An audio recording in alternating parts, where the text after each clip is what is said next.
Türkçülük ideologiyasında çoxları onu bir nasyonal sosyalist partiyasından eyniləşdirmək istəyir. Dünyanın ən demokratik cəryanı, dünyanın ən demokratik hərəkəti türkçülükdədir. 630 il Osmanlı İmperiyası Avropanı ayağının altına aldı. Heç bir xalqın nə dilinə, nə dininə, nə adət-ənənəsinə təcavüz eləmədi. Əsl demokratiya budur.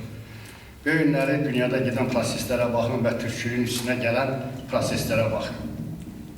35 milyon soydaşımız İranda inildiyir. Ana dilində məktəb yoxdur. Qaldırıcı krandan qadınlarımız asırlar. O tayin gözü bizdədir. Bu tayin nicadı millətçilikdədir, sizdədir. Bu millətçiliyin daşıyıcıları sizsiz. Siz bizdən də radikal, bizdən də yaxşı, bizdən də ağıllı, bizdən də tədbirli bir millətçisiz. Və biz önəmli şərti böyünlərin millətçilikdə o tayin bu tayin birləşib Təbrizin paytaxtı olmağında görürük. Və buna da nail olacağıq. Böyünləri Çində 60 milyona yaxın Uyğur qardaşlarımızın hər il ən azı 1-2 mini qətlə yetirilir və dünya susur buna. Dalai Lamanın xətrinə, böhründən keçib qripə salanda Amerika səs-küyün salır. Amma 60 milyon orada əzilir, səsini çıxartmır. Deməli, bizi dünya sevmir, biz də dünyanı sevirik. Biz dünyavi türklərik və biz istəyirik ki, biz öz haqqımıza sahib olaq. Biz heç kəsin haqqına sataşmaq istəmirik, heç kəsin haqqını pozmaq istəmirik. Biz öz haqqımızı tələb edirik, öz haqqımıza sahib çıxmaq istəyirik və bizim də içimizdə sözsüz ki, Azərbaycanda yaşayan digər millətlər. Əgər xatırlayırsınızsa, 88-ci ildə meydan hərəkatı başlayanda başladılar ki, bizim əslimiz Altaydan gəlib, biz Altay türkləriyik, bəli, biz Altay türkləriyik, əslimiz Altaydan gəlib, amma biz burada yerli əhaliyik. Altay ilk insan məkanı olubdur. Alimlərin mübahisəsi gedir Şumerlər haqqında. Bir hissə alimlər deyir, Şumerlər türklərdir, bir hissəsi deyir ki, Şumerlər digər millətlərdəndir. İndi gəlin tarixə bir eskort eləyək. Yəqin ki, Homerin İlyada kitabını oxumusunuz. Homer türk deyil, əmmiz oğlu da deyil. Onun Troya şəhərini, yanına Troyada deyirlər, Lyon şəhərində deyirlər, onun ətrafında gedən döyüşləri xatırlayın.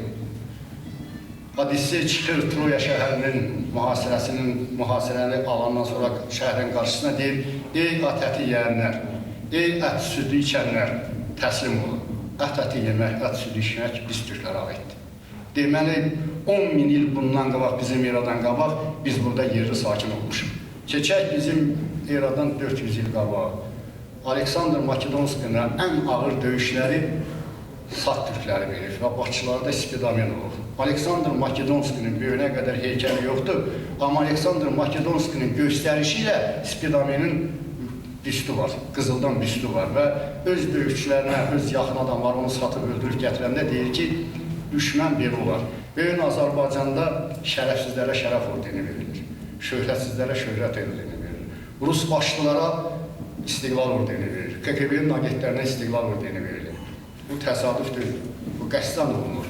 Bu milləti kökündən ayırıb, insanların 11-12 yaşında formalaşmamış uşaqlar televizora baxıb istəyirlər öz həyat tərzlərini onlara oxşatsınlar və kökündən aralanan milləti idarə etmək hasad olur.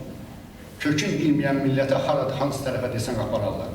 Böyünləri dünyada gedən proseslərə baxın, Avropada gedən proseslərə baxın. Bir də sizdən üzr istəyirəm, ancaq biz şəfaflıqla deməliyik. Həmcinslərin evlənməyinə icazə verilir Avropada. Amerikada icazə verilir. Bütün dini konfessiyalar hamısı etiraz elədi ona. Bir bizim nəhlə şükürdən başım. Böyünə kimi susur. Deməli, bu milləti ora sürükləyirlər. Həmən o həmcinslərdən olan evlənmək, uşaq götürüb saxlanmaq və neynəməyə sürükləyirlər. Böyün Azərbaycanda, əgər xatırlayırsınızsa, bir 15 il bundan qabaq, üzdən İraqlılar haqqında qanun qəbul olundu. Onların hüquqları bizim hüquqlarla eyniləşdirir. Türmədə mənə sual verdilər ki, bəs buna nə deyərsən? Sizin yoldaşlardan da parlamentdə vardı. Dedim, bizim hakimiyyətin 70% üzdən rəxlardan ibarətdir. Ona görə də onların hissi daha bunlara yaxındır. Sual verilir ki, nətər olur aygünlərə, brilyantlara, faiqlərə şərəf ordeni verilir, xalq artisti verilir.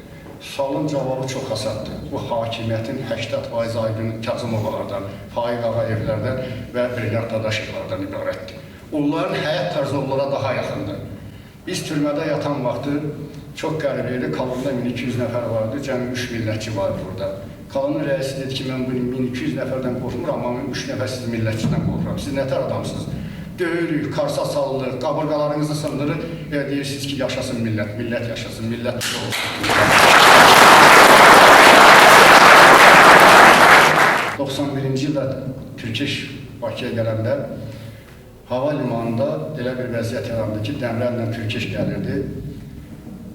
Biz dedik ki, Türkeşi hava limanından biz götürəcəyik. Biz qoymarıq ki, kommunist rejimi Türkeşi bizdən qabaq qərb eləsin.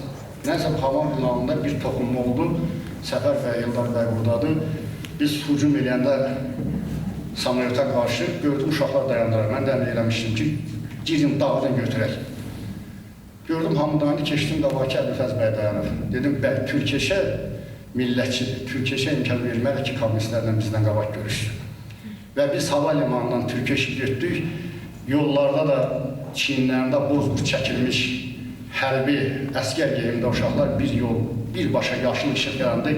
Getdik cəhbənin binasına. Türkeş dedi ki, indi ölsəm də dərdim yoxdur. Mən əsl bozqurtları gördüm. Və əsl bozqurtlarda da, Azərbaycanda da əsl bozqurtlarda sizlərsiniz. Burada oturmuşsunuz, millətçi kəsimlərsiniz, böyünləri yığışmışsınız.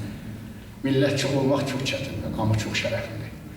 Demokrat millətçi ola bilmir. Daha doğrusu, demokrat millətçi ola bilər, liberal millətçi ola bilər. Amma millətçi demokrat ola bilməz, liberal ola bilməz. Çünki millətçiliyin içində demokratiya da var, liberalizm da var.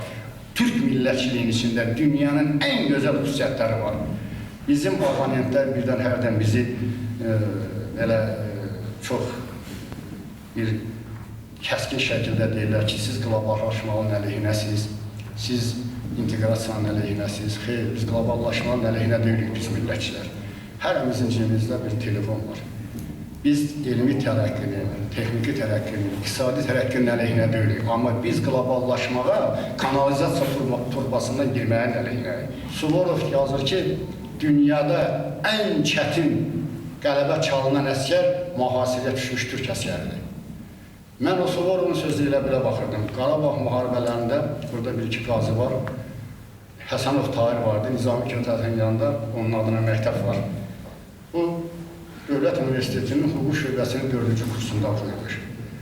Tərtərdə xəbər gəldi ki, bəs Lənkəran batalyonu mühasirəyə düşür, mühasirədən çıxartmaq lazımdır. Ehtiyat qüvvəmiz yox idi, 8 nəfər biz getdik ora. O 8 nəfər vurduq, mühasirəni çıxartdıq. Bu cavan uşaqlar çıxanda ermənilər bizi təqib eləməyə başladılar. Tahir dedi ki, pulemyotu qoyun mənə və mağazinləri qoyun mənə. Biz qayıtdıq. Lənkəran uşaqlar 17-18 yaşında uşaqları başsız qoymuşlar. Uşaqlar döyüş praktikası olmayan uşaqlar özlərini itirmişlər. Biz qayıtdıq Tərtərə. Bir də Ağdərənin altına qaydanda gəldik ki, 8 dənə erməni meyidi var, bir də Tahirin meyidi oradadır. Barmağında da qumbaranın başında kika deyirlər bu belə. Deməli, mühasirə üçündə çəkib özünü də partlatmışdı onlardı. Sizin içinizdə, hamınızın içinizdə bir bozqurt yatır. Amma hələ yatır. Sizə arzu edirəm ki, o bozqurdu içinizdə qaldırasınız. Bir gün Cəxar Duayevlə söhbət edəndə Rusların bir əsəri var, biz də onu da mühasirə eləmiyorlar ki, Rusların əsəri deyil, bəlkə də Türklərin əsəridir. İqor Polku haqqında bir dastan var, yəqin eşitmişsiniz, yapılmışsınız. Ruslarda gəldilər, Cəxar Duayevlə söhbət edir. Nəysə qismət bir oldu ki, mən də Çeçenistan dedim, bir deyildi. Bunlar Cəxara İqor Polkunun dastanını danışdılar. Cəxar hərbiçi idi, profesional hərbiçi idi, amma kəskin adam idi, belə tarixi zədə biraz az bilirdi. Dedim ki, Cəxar bir dəqiqə dayan. Dedim, bu İqor Polku harada məğlub oldu? Dedim, Rusiya çıxa bildi, baxdılar üzümə. Dedim, bax, buradan keçəndə Vaynaqlar onu darmadağın elədi. Vaynaqlar həmən türk tayfalardır. Cəxar dedi, bəli, biz türkük.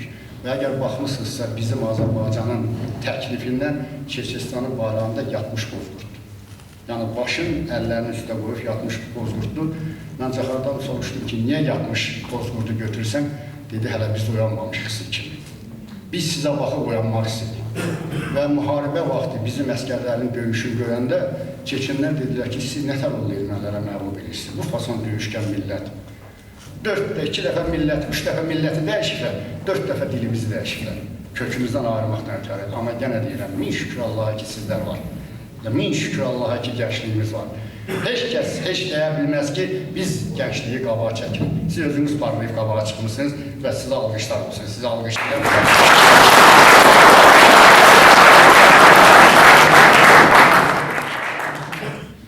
Tərtərdə ağır illər idi. Sərdar Həmədov zəng elədi ki, saat belə 8 olardı. Dedi ki, səndən xudahafizləşirəm, ordu qaçıb, Tərtər batalyonuna qalıb, 7 nəfər də əskər var. Səhər saat 5-də çatırdıq Tərtərə. Yəni 200 nəfərlə Bakıda Bozqurt batalyonu vardı, siz bilirsiniz. Çatırdıq ora. Saat 7-də texnikal gəldi, Rəhim Bəygil gəldi və Rəhim Bəygil gələnə qədər 7 tank bizim üstümüzə gəldi. Biz də 8 nəfər durmuşuq. Tank atır, Allah saxlayanda saxlayır, Siyavuş əyildi, torpağı örtdü, qummaranı bağladı, birini uzatdı tankın altına.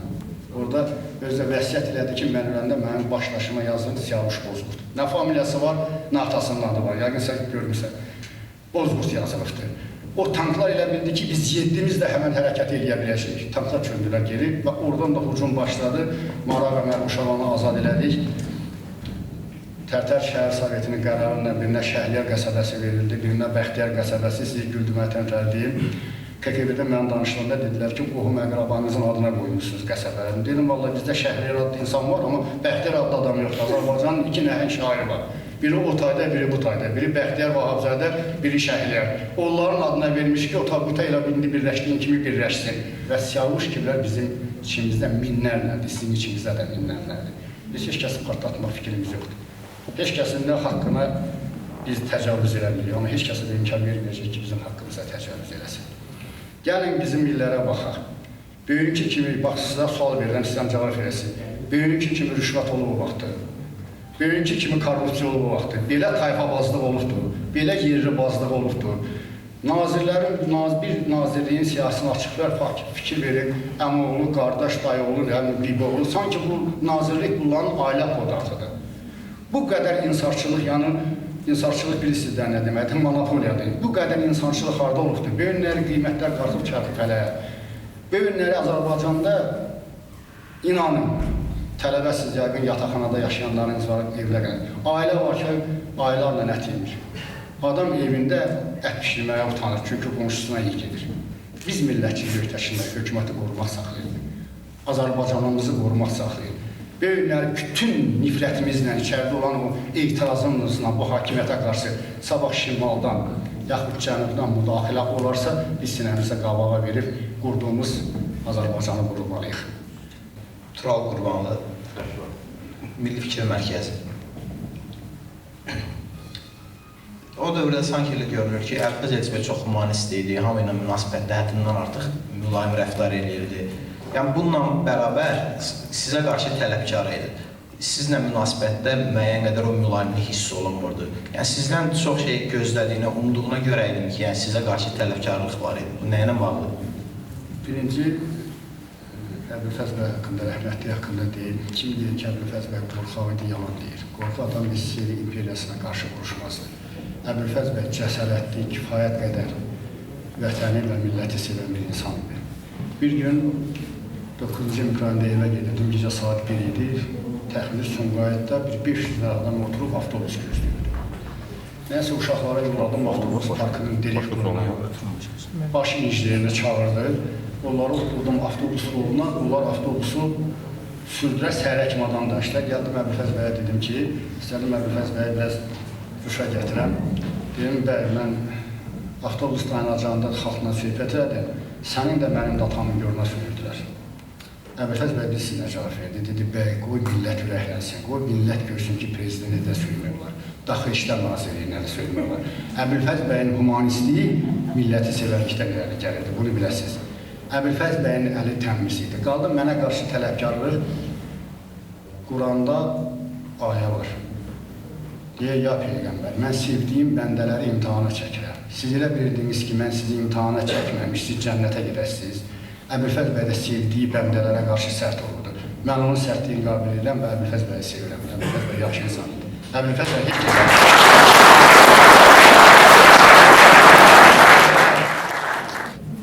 Fərid Zeynallı, Milliyyətçi Gənclər Təşkilatı. Bəy, hər bir insanın, hər bir hakimiyyətin öz dövründə atdığı səhv addımlar olub da. İndi siz də həmin hakimiyyət dövründə milliyyətçiliyin əleyhinə olan hansısa bir səhv addımı atmışsınızsa, bizə onu məsləhət görmürsünüzsə, həmin elədiyiniz səhvləri bizə deyin və biz də o addımları, o səhvləri təkrarlamayaq. Boş çaqqalları bozqurt kimi içimizə buraxmayın. Boş çaqqalların sayı bozqurtlardan çoxdur. Bizim vaxtımızda ən böyük səhvimiz oldu ki, pivzavodun müdürü, hansısa nazir, nə hamısı oldu bozqurt. Sabun köpüyü kimi işləyib, belə olan kimi deşilir. O sabun köpüyünə dönmüyor. Millət çoxdur.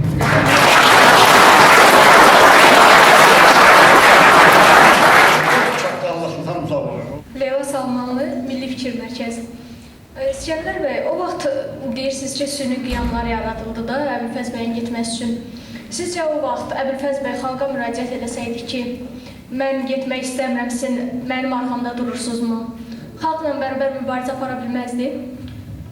Bilirsiniz xanım, onun üçün deyirəm ki, siz bizdən qat-qat ağırlısınız. Mən haqq verirəm, o sualdan qaça bilmədim. Əbülfəz bəyin xalqa müraciət eləməyə lazım deyildi. Əbülfəz bəyin bozqurtlara müraciəti kifayət idi, biz onları darmadağın edək. Xalqa da ehtiyac yox idi, çünki bizə qarşı gələn qrup o qədər güclü deyildi. Əbülfəz bəy xalqa da müraciət eləyə bilərdi, orduya da müraciət eləyə bilərdi, bozqurtlara da müraciət eləyə bilərdi. Amma Əbülfəz bəy millət sevərliyi ona Əbülfəz bəyə imkan vermədi. Əbülfəz bəy millətin qanlı axmağının tərəfdarı olmadı. İlker Türkoğlu Milliyyətçi Gənclər Təşkilatında. Mənim sualım, biz 80-cı illərdə meydan savaşlarını görməmişik. Bizə xahiş edərdik ki, meydan savaşlarından danışasınız. Biz bir millət olaraq o boyda Rus imperiyasını necə diz çökürtdüyümüzü yenə bilək, yenə də şahid olaq, yenə də qürur duyaq və sadəcə arxain olmayaq və görək ki, yenə də gəlsələr, yenə də biz onu eləyə biləcəyik. Daxili İşlər Nazirliyində yanvar ayının 22-sidir. Çox pis bir vəziyyət yaranıb. Yəni, o nağıllarda deyirlər, qan su yerləxdir. Biz onun şahidiyik, Bakıda qan yürüsə yönətmək. 2 qapısı var Daxili İşlər Nazirliyinin. Bu milisionerə də 50 manat verdim. Mən də polkovnikin şöbə rəisidim. Bu biri milisionerə ki, dedim, çıx kabinetləri gəz, deyilən Daxili İşlər Naziri aşağıda sizi icrasa çağırır. Bunlar aşağı çıxında bir hovuz vardı. Çıxdım hovuzun üstünə, dedim, mən sizi millətçiliyə çağırmıram. Bilirəm ki, polissiz. Mən sizi bu millətin müdafiəsi eləməyinə çağırıram ki, ən azı bu millət qırılandan sonra sizə rüşvət verən olmayacaq. Gələn rüşvət almanın xətərlə bu millətin müdafiə Bakatın girdi içəri. Nəzə Bakatınla bir insident oldu. Mən evə gəldim axşam. Gecə saat 1-dir. Bu Tiflis prospektində rezervistlər deyirlər. Onlar 3 gün işlərlə çıxdılar. Maşını saxladılar. Maşını saxlayan kimi avtomatı verdim. Ona qayıtdı ki, Makalin. Yəni diz üstə. Bir anın fikrimdən keçdi. Burada Bakatından bu internet yaradı. Burada bir şey. Dedim ki, sənin partiyan qədər olsun. Bu vaxtı bir qadın indiyə qədər qadın bilməm. Keçdi belə mənim qabağıma rezervist verir atmaq. Qadın məni arxasında saxladı. Məni aldı belə qucağına, getdi öz maşınlarını otdu, oğlu məni getdi evə. Deyirəm, bacı, mənim maşınım burada qalır. Dedi, yox. Sənin maşınını mənim oğlum gətirəcək. Özdə onda heç bəlkə də o qadın tanımırdı mən kimi. Böyünə kimi də bilmirəm. Bax, milli qəhrəmanlıq oldu. Arvada ata bilərlər. Oğlunu ata bilərlər.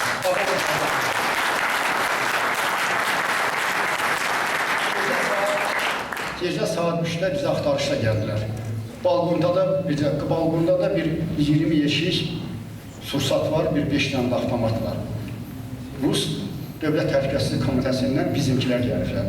Belə Azərbaycanlı üzümə baxdı, gördüm, bunun gözündə mənə bir sual var. Mən balqona işarə elədim. Bu çıxdı balqona gəldi, dedi, hesab yoxdur. Yəni, bax, belə qəhrəmanlıq, fərdi qəhrəmanlıq xalqın qəhrəmanlığına keçmişdi, millətin qəhrəmanlığına keçmişdi. Ona görə də mən istərdim ki, millət qəhrəman olsun, fərdlər yox.